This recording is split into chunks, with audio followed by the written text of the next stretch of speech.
Hai gengs, pemanfaatan binatang untuk kebutuhan manusia memang sudah ada sejak ribuan tahun lalu. Binatang seperti sapi dan domba banyak diternak untuk diambil daging dan kulitnya. Namun manusia sepertinya tidak pernah puas. Beberapa binatang yang tidak lazim pun turut menjadi korban. Mulai dari pengolahan ular piton, peternakan kucing di Cina, peternakan kecoa, sampai kotoran kelelawar. Penasaran seperti apa? Yuk simak.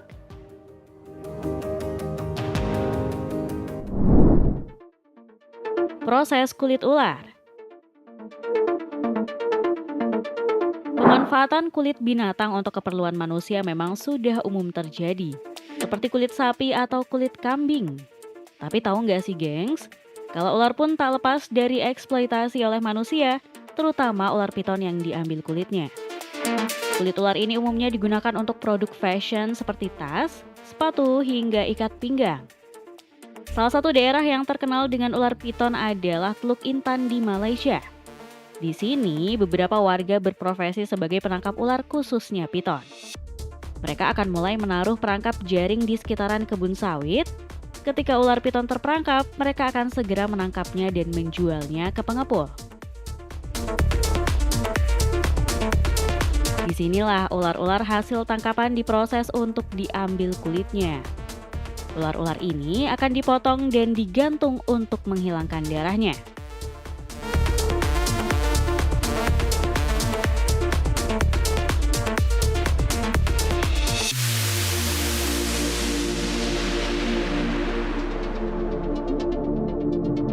Setelah itu ular ini akan diisi dengan air menggunakan selang untuk mempermudah proses pengulitan. Barulah kulit ular direntangkan di papan kayu untuk selanjutnya dikeringkan dan dijual ke pengepul kulit.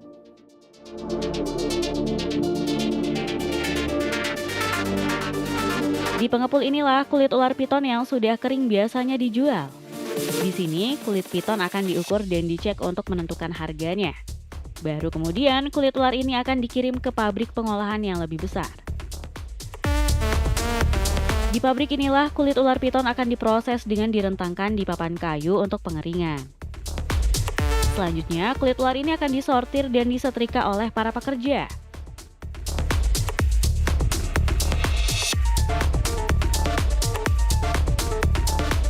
Baru setelah itu kulit ular ini akan di-bleaching atau diwarnai sesuai permintaan buyer. Setelah proses pewarnaan selesai, kulit ular ini pun akan diekspor ke negara pembeli. Kebanyakan kulit ular ini diminati oleh negara Eropa, terutama Jerman. Di sana, kulit ular ini diproses lagi untuk dijadikan produk fashion seperti sepatu, ikat pinggang, hingga tas wanita.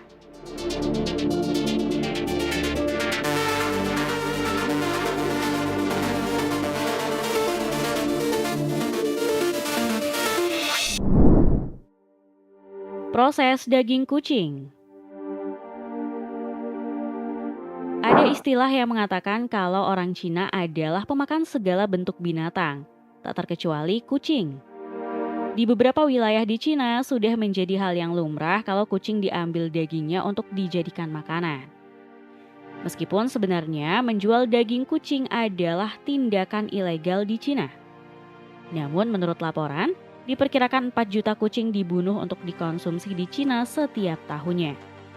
Selain itu, kebanyakan kucing yang dijual dagingnya bukanlah hasil ternak, tapi kucing liar yang ditangkap atau bahkan kucing rumah yang dicuri oleh mereka yang tidak bertanggung jawab. Gak cuma di Cina, di Vietnam kasus serupa juga terjadi. Kucing-kucing liar ditangkap oleh para pengepul, bahkan mereka juga tak segan-segan untuk mencuri kucing peliharaan yang berkeliaran di jalan. Kucing-kucing ini kemudian ditampung dalam kandang-kandang kecil yang penuh sesak. Yang lebih menyedihkan, kucing-kucing ini dibunuh dengan cara ditenggelamkan ke air. Setelah kucing ini mati, mereka kemudian membakarnya, menelitinya, maupun membakarnya untuk menghilangkan bulunya.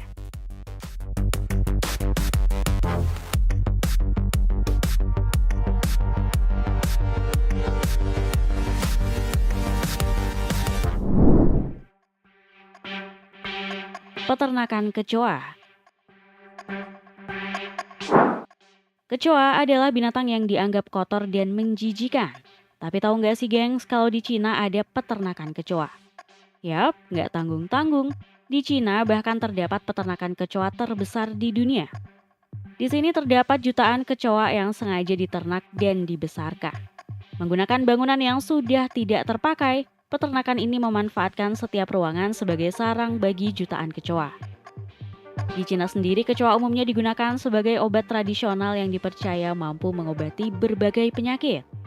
Orang Cina zaman dulu menggunakan kecoa-kecoa ini dengan cara ditumbuk hingga halus dan kemudian dioleskan ke bagian tubuh yang sakit. Namun sekarang kecoa ini diproses dengan lebih modern dan dijadikan kapsul untuk obat. Selain itu, beberapa masyarakat Cina juga mengkonsumsi kecoa sebagai bahan makanan, seperti digoreng hingga dijadikan campuran makanan. Bahkan sekarang peternakan kecoa modern juga mulai tumbuh subur di Cina. Mereka menjual kecoa-kecoa ini untuk keperluan yang lebih luas, seperti pakan ikan, hingga sebagai campuran pakan ternak. Selain itu, peternakan kecoa ini juga memiliki manfaat yang lain yang cukup penting, yakni digunakan sebagai alat untuk mengurangi sampah makanan. Jadi nih gengs, sisa-sisa makanan dari restoran, tempat makan maupun pasar bisa menjadi salah satu masalah tersendiri. Namun dengan adanya peternakan kecoa ini, sampah sisa makanan akan dikirim ke peternakan kecoa. Dengan begitu pemilik peternakan tidak perlu lagi memikirkan makanan untuk kecoanya.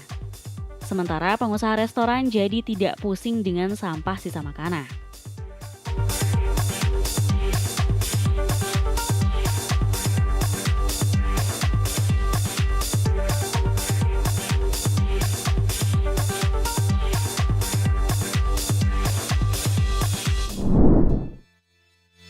Kotoran kelelawar. Di beberapa wilayah terutama di Cina, kelelawar sering diburu untuk dijadikan olahan makanan. Tapi tahu nggak sih gengs, kalau nggak cuma daging kelelawar yang diburu dan bisa dijual, tapi juga kotorannya. Yap, kamu nggak salah dengar. Kotoran kelelawar ternyata punya nilai ekonomis yang tinggi. Jadi nih gengs, di Thailand ada orang-orang yang berprofesi sebagai pengambil kotoran kelelawar. Kotoran kelelawar sendiri dikenal dengan bed guano dan dikenal sebagai bahan yang sangat baik untuk pupuk tanaman. Nah, di Thailand ada orang yang berprofesi sebagai pengumpul bed guano. Berbekal masker seadanya serta sarung tangan, orang-orang ini akan masuk ke gua-gua di puncak gunung yang berisi sarang kelelawar. Dengan alat seadanya serta karung, mereka akan mengumpulkan kotoran kelelawar dan menaruhnya dalam sak-sak besar. Selain resiko terpapar virus atau penyakit, pekerja ini juga harus menghadapi resiko terjatuh dari tebing tinggi. Ini karena bed guano hanya ditemukan di gua-gua yang berada di tebing yang curam. Gak cuma itu, medan yang sulit serta penerangan membuat pekerjaan ini cukup berbahaya. Bahkan tak jarang mereka bertemu dengan ular di dalam gua. Nah, setelah kotoran kelelawar berhasil dikumpulkan, mereka kemudian akan membawanya turun untuk selanjutnya dijual ke pengepul. Dari pengepul inilah, kotoran kelelawar akan dijual kembali ke pabrik pupuk besar. Kotoran kelelawar ini selanjutnya akan diproses di pabrik.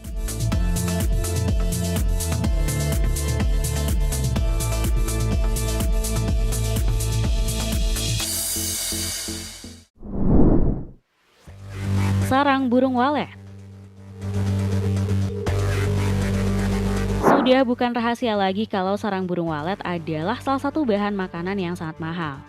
Bahkan zaman dahulu, sarang burung walet hanya dikonsumsi oleh para bangsawan dan raja-raja. Sarang burung walet sendiri merupakan sarang yang dibuat oleh burung walet menggunakan air liurnya dan biasanya berada di dalam gua-gua di tebing yang curam. Karena nilai ekonomisnya yang tinggi ini, banyak orang yang berprofesi sebagai pencari sarang burung ini, termasuk di Indonesia, Malaysia hingga Thailand. Untuk mendapatkan sarang burung walet pun bukan perkara mudah. Karena terletak di gua atau tebing yang curam, para pemburu sarang ini berhadapan dengan resiko terjatuh dari ketinggian. Mereka akan menggunakan alat bantu seadanya seperti tangga buatan hingga tali untuk mencapai sarang-sarang ini. Karena tingkat kesulitan dan bahaya yang besar ini, sekarang banyak orang yang mulai menjadi peternak walet dengan membuka bangunan khusus. Bangunan ini umumnya merupakan bangunan besar dengan lubang kecil untuk keluar masuk burung walet. Sementara di dalamnya terdapat penyekat-penyekat yang digunakan burung walet untuk membuat sarang. Selanjutnya, sarang burung walet yang sudah dikumpulkan selanjutnya akan dijual ke pengepul. Baru kemudian sarang burung walet ini akan dikirim ke pabrik pengolahan. Di sini sarang burung walet akan disortir oleh para pekerja sesuai dengan ukuran dan kualitasnya. Baru kemudian masuk ke proses pembersihan. Di sini sarang burung walet yang sudah disortir akan dibersihkan dari sisa-sisa kotoran dan bulu yang menempel, serta dimasukkan ke proses pengeringan. Sarang burung walet yang sudah kering ini kemudian masuk ke tahap molding. Di sini sarang burung walet akan ditaruh di wadah khusus agar memiliki bentuk yang sesuai. Baru setelah itu masuk ke proses steam, di mana sarang burung akan dikukus dengan mesin khusus agar steril. Dan tahap terakhir, sarang burung walet pun siap di-packing dan dijual ke pasaran. Nah, itulah tadi peternakan binatang unik di dunia. Terima kasih sudah menonton video kami. Jangan lupa untuk like, komen, subscribe, dan tekan tombol loncengnya biar kamu nggak ketinggalan info menarik dari channel ini.